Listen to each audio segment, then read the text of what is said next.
श्रीवासादिगौरभक्तवृन्द हरे कृष्ण कृष्ण कृष्ण हरे हरे हरे राम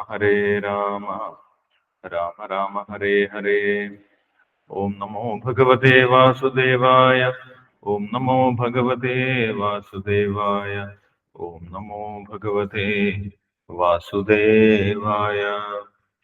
निगमकल्पतरोर्गलितं फलं शुकमुखात् अमृतद्रवसंयुतं पिबत भागवतं रसमालयं मुहुरहो रसिका भुवि भावुकाः।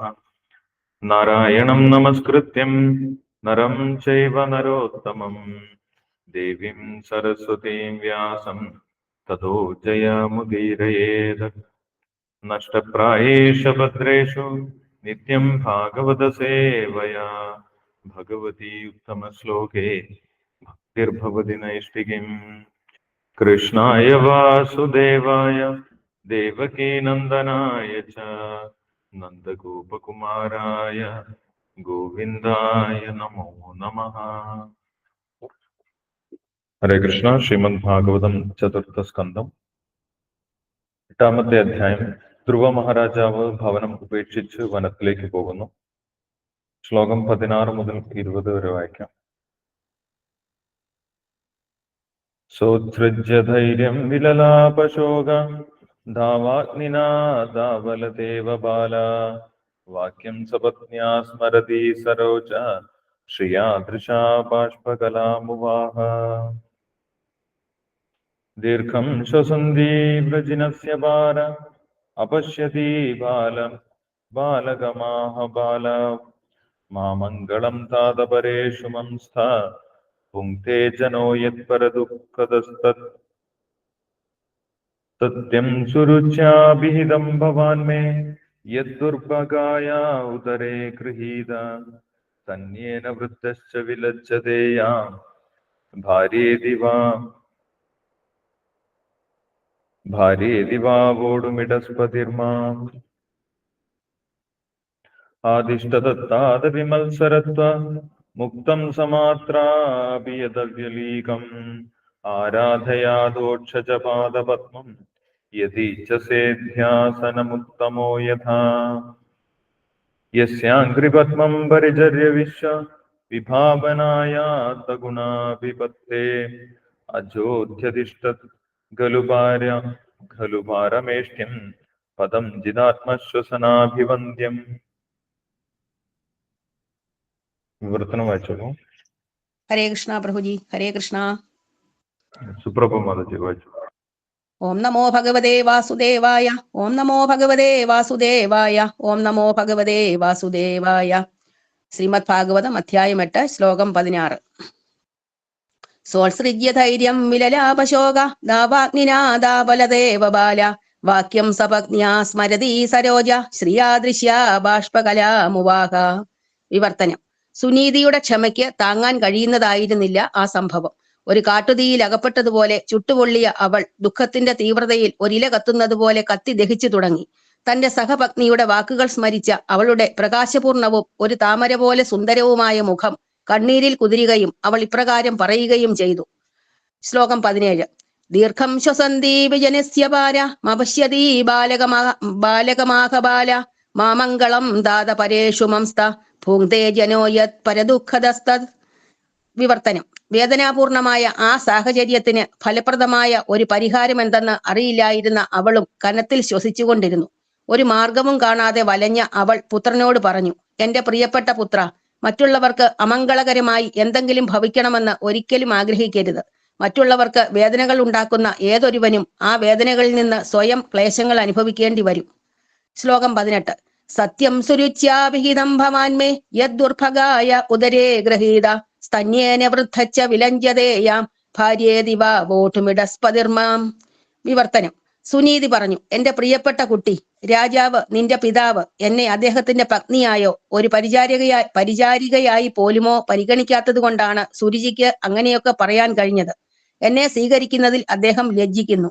അതുകൊണ്ട് നീ ജനിച്ചത് ഒരു നിർഭാഗ്യവതിയുടെ ഗർഭപാത്രത്തിൽ നിന്നാണെന്നതും വളർന്നത് അവളുടെ സ്തനങ്ങളിലെ പാൽ നുകർന്നാണെന്നതും സത്യമാണ്. ശ്ലോകം 19. ആദിഷ്ടതത്താത വിമത്സരസ്ത്വ മുക്തം സമാത്രാവിയദവ്യളീകം ആരാധയാർത്ഥോക്ഷജമാപാദപത്മം യദീച്ഛസേധ്യാസനമുത്തമോ യഥാ. വിവർത്തനം. എന്റെ പ്രിയപ്പെട്ട കുട്ടി, നിന്റെ ചിറ്റമ്മ പറഞ്ഞതെല്ലാം കേൾക്കാൻ വളരെ കഠോരമാണെങ്കിലും സത്യങ്ങളാണ്. അതുകൊണ്ട് ചിറ്റമ്മയിൽ ജനിച്ച നിന്റെ ആ സഹോദരനായ ഉത്തമൻ ഇരിക്കുന്ന അതേ സിംഹാസനത്തിൽ നിനക്കും ഇരിക്കണമെന്ന് മോഹമുണ്ടെങ്കിൽ നീ എത്രയും പെട്ടെന്ന് നിന്റെ മനസ്സിലെ വിദ്വേഷങ്ങളെല്ലാം വെടിഞ്ഞ് ചിറ്റമ്മയുടെ ഉപദേശങ്ങൾ അനുസരിച്ച് പ്രവർത്തിക്കണം. ഒട്ടും താമസിയാതെ പരമദിവ്യോത്തമ പുരുഷനായ ഭഗവാന്റെ പാദാരവിന്ദങ്ങളെ ആരാധിക്കുന്നതിൽ നിർബന്ധമായും സ്വയം മുഴുകണം. ശ്ലോകം 20. യസ്യാംഘ്രിപത്മം പരിചര്യ വിശ്വ വിഭാവനായാത്ത ഗുണാഭിപത്തെ അജോളത്യധിഷ്ഠത് ഖലു പാരമേഷ്ട്യം പദം പദം ജിതാത്മശ്വസനാഭിവന്ദ്യം. വിവർത്തനം. സുനീതി തുടർന്നു. പരമദിവ്യോത്തമ പുരുഷനായ ഭഗവാൻ വളരെ മഹത്വമുള്ളവനാണ്. കാരണം നിന്റെ പ്രപിതാമഹൻ ബ്രഹ്മദേവൻ അദ്ദേഹത്തിന്റെ പാദാരവിന്ദങ്ങളെ ആരാധിച്ചാണ് ഈ ലോകത്തിന്റെ സൃഷ്ടിക്ക് ആവശ്യമായ യോഗ്യതകളെല്ലാം നേടിയത്. ജനിച്ചിട്ടില്ലാത്തവനും എല്ലാ ജീവസത്തകളുടെയും മുഖ്യനുമാണെങ്കിലും അദ്ദേഹം ആ ഉന്നത പദവിയിൽ സ്ഥിതി ചെയ്യുന്നത് മഹായോഗികൾ പോലും പ്രാണവായുവിനെ ക്രമപ്പെടുത്തി മനസ് നിയന്ത്രിച്ച് ആരാധിക്കുന്നത് ആ പരമദിവ്യോത്തമ പുരുഷനായ ഭഗവാനെയാണ്. ഹരേ കൃഷ്ണ കൃഷ്ണ കൃഷ്ണ ഹരേ ഹരേ ഹരേ രാമ രാമ രാമ ഹരേ ഹരേ. ഹരേ കൃഷ്ണ പ്രഭുജി. ഹരേ കൃഷ്ണ. ഹരേ കൃഷ്ണ. താങ്ക് യു സുപ്രഭ മാതാജി. ഹരേ കൃഷ്ണ. ഇവിടെ ധ്രുവൻ ഉത്താനപാദന്റെ മടിയിൽ ഇരിക്കാൻ ചെന്ന സമയത്ത് സുരുചി ധ്രുവനെ അപമാനിച്ചു വിട്ടു. 5 വയസ്സായിട്ടുള്ള ധ്രുവൻ വലിയ സങ്കടമായി. ചെറിയ കുട്ടിയാണ്. സങ്കടത്തോടുകൂടി ധ്രുവൻ അമ്മയുടെ അടുത്തേക്ക് ഓടി വന്നു. ആ സങ്കടത്തോടു കൂടി ഓടി വന്ന ധ്രുവനെ അമ്മ സുനീതി മടിയിലിരുത്തി. എന്താണ് സംഭവിച്ചതെന്ന് ധ്രുവന് കൃത്യമായിട്ട് പറയാൻ സാധിച്ചില്ല. കാരണം അത്രയും സങ്കടം ധ്രുവനുണ്ടായിരുന്നു. ധ്രുവന്റെ ചുണ്ടുകൾ സങ്കടം കൊണ്ട് വിറയ്ക്കുന്നുണ്ടായിരുന്നു. കരഞ്ഞുകൊണ്ടാണ് ധ്രുവൻ വന്നത് എന്ന് പറയുന്നു. സുനീതി കൊട്ടാരത്തിലുള്ള മറ്റ് അന്തപുരവാസികളിൽ നിന്നും എന്താണ് സംഭവിച്ചത് എന്ന കാര്യങ്ങൾ ചോദിച്ചു മനസ്സിലാക്കി. അത് കേട്ട സമയത്ത് സുനീതിക്കും വലിയ സങ്കടമുണ്ടായി. സഹിക്കാൻ പറ്റാത്ത സങ്കടമുണ്ടായി എന്നാണ് ഇവിടെ നമ്മൾ വായിച്ചത്. സുനീതിയുടെ മനസ്സ് കാട്ടിൽ അകപ്പെട്ടതുപോലെ ചുട്ടുകൊള്ളാൻ തുടങ്ങി എന്ന് പറയും. സുരുചി മകനോട് പറഞ്ഞ കാര്യങ്ങൾ ഓർത്ത സമയത്ത് സുനീതിക്കും വലിയ സഹിക്കാൻ പറ്റാത്ത, താങ്ങാൻ പറ്റാത്ത സങ്കടമുണ്ടായി. മനസ്സിൽ ആ ഒരു ദുഃഖം അഗ്നി പോലെ കത്താൻ തുടങ്ങി എന്ന് പറയും. അവളുടെ മനസ്സ് ആ ദുഃഖമാകുന്ന അഗ്നിയിൽ വേവാൻ തുടങ്ങി എന്ന് പറയും. മാത്രമല്ല അവളുടെ മുഖം പ്രകാശപൂർണമായി താമര പോലെ വിടർന്ന അവളുടെ മുഖം സുരുചി പറഞ്ഞ വാക്കുകൾ, കഠിനമായിട്ടുള്ള വാക്കുകൾ ഓർത്ത സമയത്ത് കണ്ണീരിൽ കുതിർന്നു. ഒരു താമര പോലെ വാടിയ താമര പോലെ ആയിപ്പോയി എന്ന് പറയും.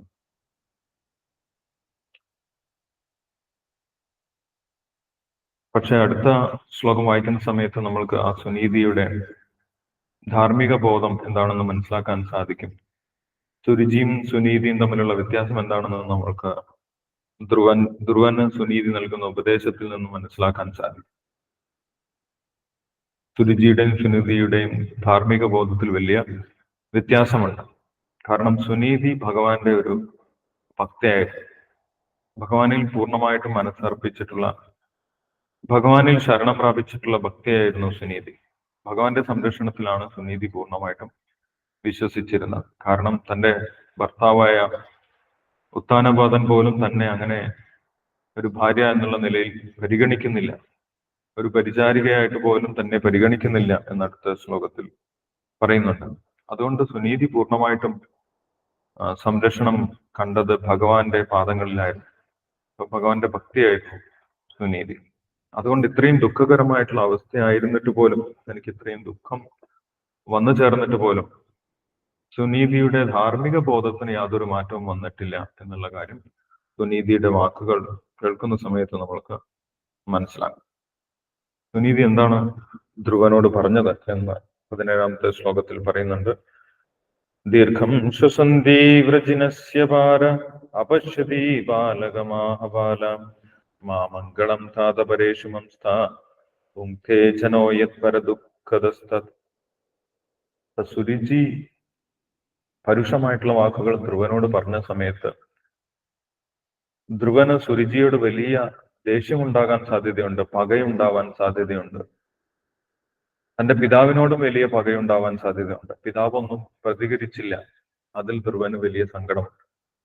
അപ്പോൾ തന്റെ പിതാവിനോടും സുരുചിയോടും വലിയ പക, വിദ്വേഷം ധ്രുവന്റെ മനസ്സിൽ ഉടലെടുക്കാൻ സാധ്യതയുണ്ട് എന്ന് സുനീതിക്ക് മനസ്സിലായി. അല്ലെങ്കിൽ ഉടലെടുത്തിട്ടുണ്ട് എന്ന് സുനീതിക്ക് മനസ്സിലായി. അതുകൊണ്ട് ആ പകയുടെ, ആ വിദ്വേഷത്തിന്റെ ആ ഒരു വിത്ത് പെട്ടെന്ന് തന്നെ പറിച്ചു കളയാനാണ് സുനീതി ശ്രമിച്ചത്. കാരണം വിദ്വേഷം, പക, ക്രോധം ഇതെല്ലാം അധർമ്മത്തിന്റെ മാർഗമാണ്. അധർമ്മത്തിന്റെ മാർഗത്തിൽ പോകുന്നത് ദോഷമാണ് ചെയ്യുന്നത്, താഴോട്ടാണ് പോകുന്നത്, നരകീയമായിട്ടുള്ള ലോകങ്ങളിലേക്കാണ് എത്തിച്ചേരുന്നത് എന്നുള്ള കാര്യം സുനീതിക്ക് വളരെ വ്യക്തമായിട്ട് അറിയാം. അതുകൊണ്ട് ആ അധർമ്മത്തിന്റെ വിത്തുകൾ, വിദ്വേഷത്തിന്റെ വിത്തുകൾ തന്റെ പുത്രന്റെ മനസ്സിൽ നിന്നും പെട്ടെന്ന് തന്നെ പറിച്ചു കളയാനാണ് സുനീതി ശ്രമിച്ചത്. അതാണ് ഒരു അമ്മയുടെ യഥാർത്ഥ ധർമ്മം. തന്റെ പുത്രൻ അധർമ്മത്തിന്റെ മാർഗത്തിലാണ് സഞ്ചരിക്കാൻ സാധ്യതയുള്ളതെങ്കിൽ അതിൽ നിന്നും വീണ്ടും ധാർമ്മിക മാർഗത്തിലേക്ക് തന്റെ മക്കളെ തിരിച്ചുവിടുക എന്നുള്ളതാണ് ഒരു അമ്മയുടെ ധർമ്മം. ആ ഒരു അമ്മയുടെ ധർമ്മം പെട്ടെന്ന് തന്നെ സുനീതി പാലിച്ചു. എന്താണ് സുനീതി പറഞ്ഞത്? മാ മംഗളം താത പരേഷു മംസ്ഥാ പുങ്ക്തേ ജനോയത് പരദുഃഖ ദസ്ത. മറ്റുള്ളവർക്ക് ദുഃഖം ഉണ്ടാകണം എന്ന മനസ്സിൽ ഒരിക്കലും ചിന്തിക്കരുത് എന്ന് പറഞ്ഞു. ധ്രുവൻ ചിന്തിച്ചത് ശരിയായില്ല. ശരിയായ രീതിയിലല്ല ധ്രുവൻ ഇപ്പോൾ ചിന്തിക്കുന്നത്. അതുകൊണ്ട് സുരുചിക്കും അല്ലെങ്കിൽ നിന്റെ പിതാവിനും ദുഃഖമുണ്ടാകണം എന്ന് നീ ചിന്തിച്ചിട്ടുണ്ട്. ആ ഒരു ചിന്ത നല്ലതല്ല. അത് നീ പൂർണ്ണമായിട്ടും ഒഴിവാക്കണമെന്നാണ് സുനീതി പറഞ്ഞു കൊടുത്തത്. മാ മംഗളം താത പരേഷു മംസ്ഥാ പുങ്ക്തേ ജനോയത് പരദുഃഖദസ്ത. കാരണം എന്താണ്? മറ്റുള്ളവർക്ക് ദുഃഖമുണ്ടാകണം എന്ന് കരുതി പ്രവർത്തിച്ചു കഴിഞ്ഞാൽ അതിന്റെ പരിണിത ഫലമെല്ലാം നമ്മൾ തന്നെ വീണ്ടും അനുഭവിക്കേണ്ടി വരും. മറ്റുള്ളവർക്ക് ദുഃഖമുണ്ടാകണം എന്ന് വിചാരിച്ചുകൊണ്ടുള്ള പ്രവർത്തനങ്ങളെല്ലാം വലിയ ദുഃഖം നമ്മൾക്ക് നൽകുന്നതാണ്. അത് വലിയ ദുരിതത്തിലേക്കാണ് നയിക്കുന്നത്. അത് അധാർമികമായിട്ടുള്ള പാതയാണ്. അതുകൊണ്ട് അത് നീ പെട്ടെന്ന് തന്നെ ഒഴിവാക്കണം. നിന്റെ മനസ്സിൽ നിന്നും അങ്ങനെയുള്ള ചിന്ത, മറ്റുള്ളവർക്ക് ദുഃഖമുണ്ടാകണം എന്നുള്ള ചിന്ത ഒഴിവാക്കണം എന്നാണ് സുനീതി പറഞ്ഞത്. അപ്പൊ സുനീതിയുടെ മനസ്സ് വളരെ പാകപ്പെട്ടതായിരുന്നു. ഇത്രയും വലിയ ദുഃഖം സംഭവിച്ചിട്ടും അവളുടെ മനസ്സ് പരിഭ്രാന്തമായില്ല. ഒരേ അവസ്ഥയിൽ തന്നെ ആയിരുന്നു എന്നുള്ളത് നമുക്ക് മനസ്സിലാക്കാൻ സാധിക്കും. ഇപ്പൊ ഭഗവാൻ ഭഗവത്ഗീതയിൽ പറയുന്നുണ്ട്, സുഖത്തിലും ദുഃഖത്തിലും ഒരേപോലെ സമ അവസ്ഥയിലിരിക്കുന്ന മനസ്സ് ഭഗവാനിൽ അർപ്പിച്ച മനസ്സാണ്. സമത്വം യോഗ ഉച്ചതേ എന്ന് ഭഗവത്ഗീതയിൽ പറയുന്നുണ്ട്. സമത്വം, സുഖത്തിലും ദുഃഖത്തിലും നമുക്ക് ഒരേപോലെ ഇരിക്കണമെങ്കിൽ ഭഗവാനിൽ മനസ്സ് അർപ്പിക്കണം എന്ന് പറയുന്നത്.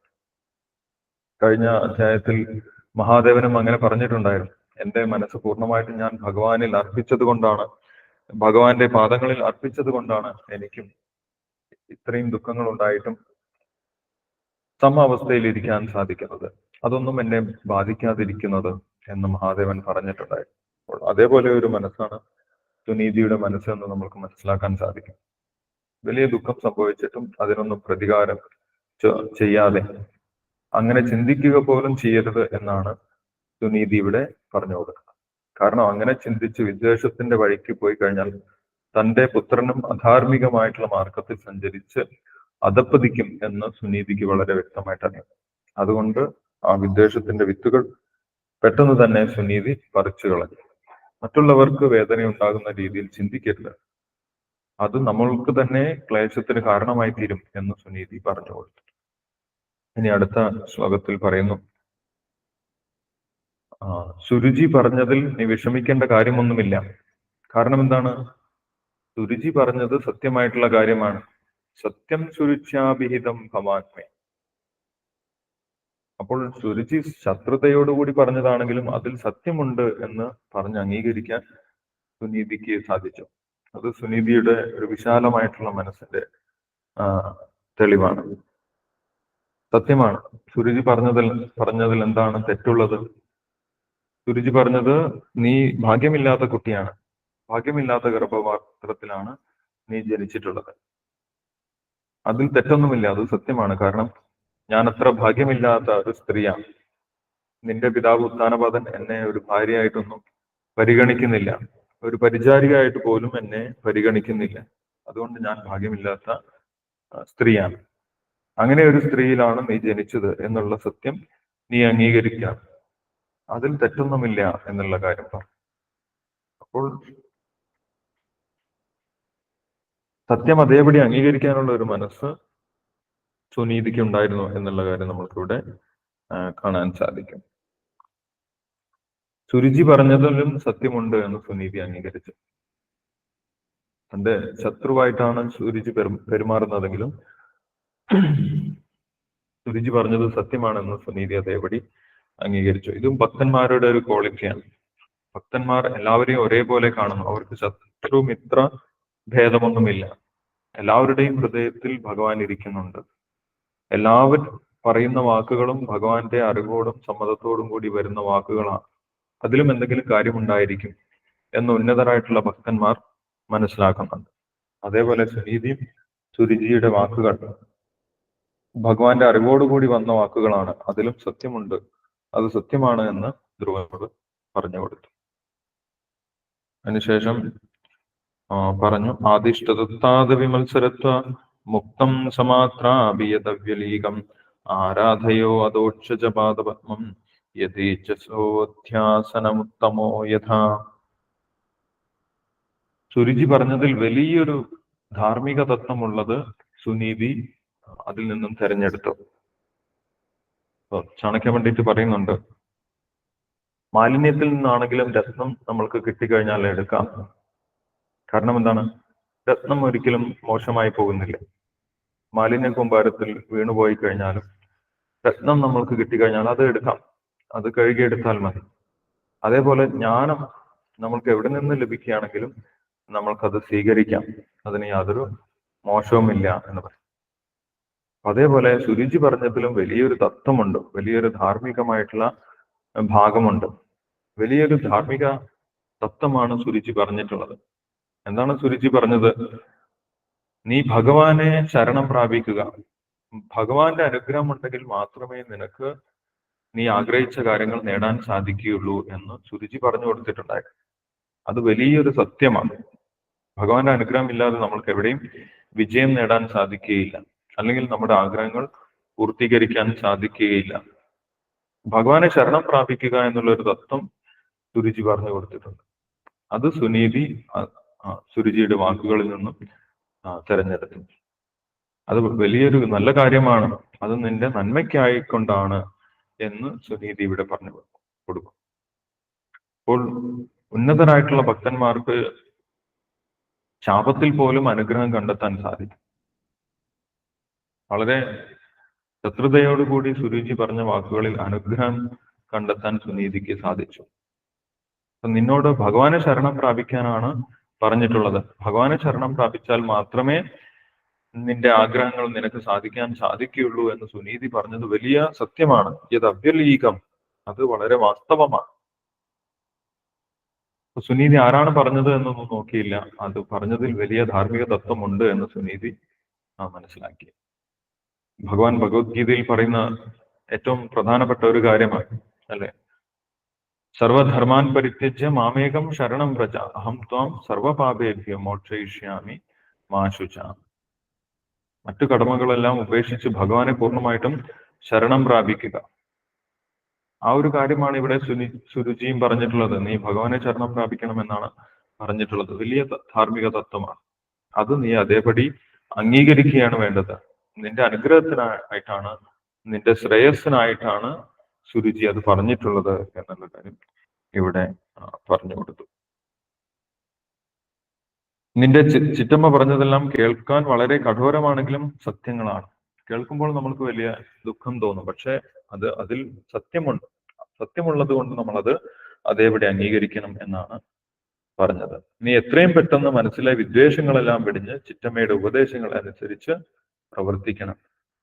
സുനീതി എത്ര പെട്ടെന്നാണ് തന്റെ പുത്രന്റെ മനസ്സിനെ മാറ്റിയെടുത്തത് അല്ലെ? കാരണം സുനീതിയുടെ മനസ്സിൽ അത്രയും ധർമ്മമുണ്ടായിരുന്നു. അതുകൊണ്ട് ധർമ്മത്തിൽ ഉറച്ചു നിൽക്കാനും ഭഗവാന്റെ സംരക്ഷണത്തിലേക്ക് തന്റെ പുത്രനെ നയിക്കാനും സുനീതിക്ക് സാധിച്ചു. ഭാഗവതം അനുസരിച്ച് ഒരു മാതാവിന്റെ കടമ ഇത് തന്നെയാണ്. എന്താണ് കടമ? തന്റെ പുത്രനെ ഭഗവാനിലേക്ക് പറഞ്ഞയക്കുക.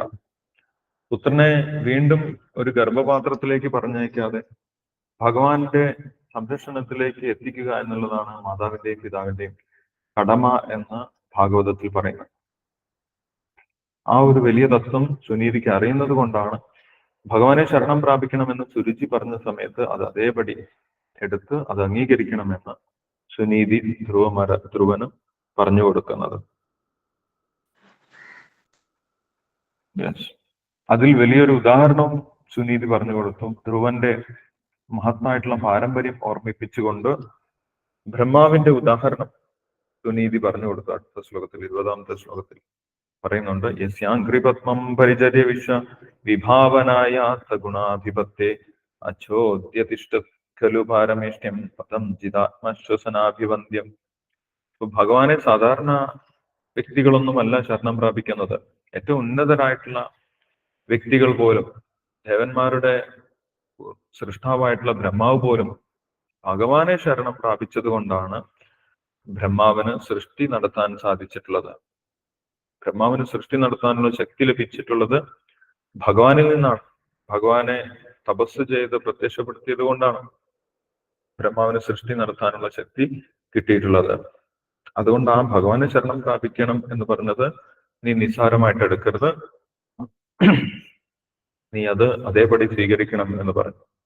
മാത്രമല്ല ധ്രുവന്റെ പാരമ്പര്യം അത് തന്നെയാണ്. ധ്രുവന്റെ പ്രപിതാമഹനാണ് ബ്രഹ്മാവ്.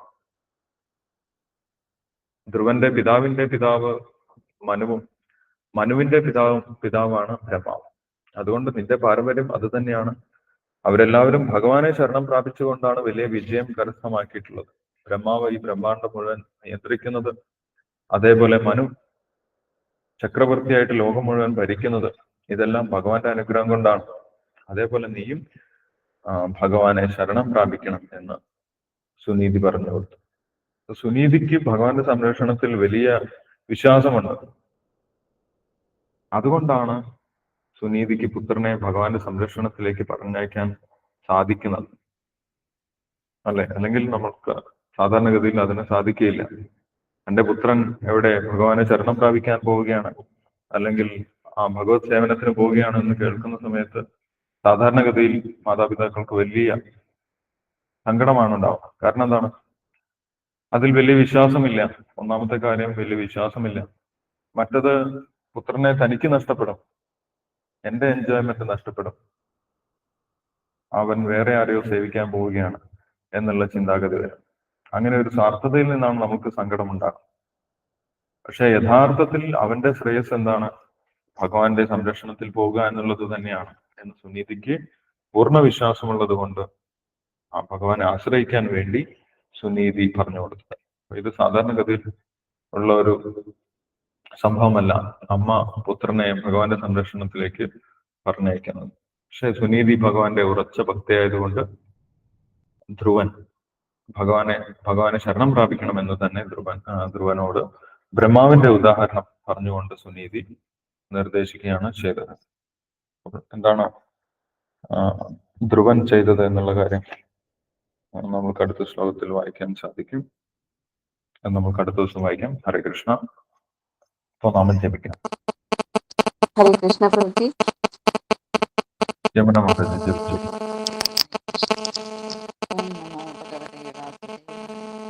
जय श्री कृष्ण चैतन्य प्रभु नित्यानंद श्री अद्वैत गदाधर